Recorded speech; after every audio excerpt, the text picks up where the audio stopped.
Meidän tavoitteena on se, että asiakkaat kiinnostuisivat oman taloyhtiön rakennusten kunnosta ja ryhtyisi korjaamaan niitä suunnitelmallisesti ja viemään niitä asioita oikea-aikaisesti eteenpäin. Ajateltiin, että jos me kerrankin kysyttäisiin asiakkailta ja otettaisiin ne asiakasyhtiöiden hallitusten puheenjohtajat miettimään meidän kanssa tätä.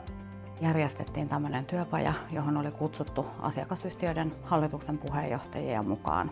Suunnitelmallinen kiinteistöhuolto on jokaisen osakkeenomistajan asunnon arvon säilyttämisen kannalta oleellista.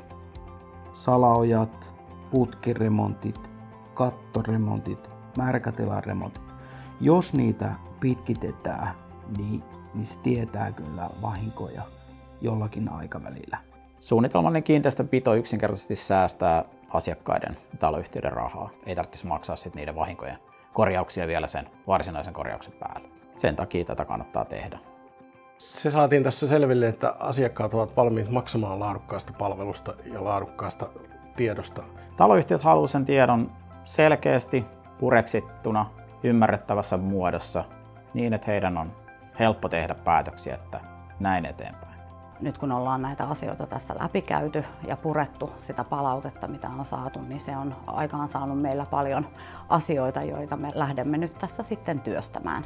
Nyt on täysin selvää tämän työpajan jälkeen, että meidän pitää kertoa paljon enemmän ja ymmärrettävämmässä muodossa, mitä me on ajateltu, että olisi hyvä siellä taloyhtiössä tehdä.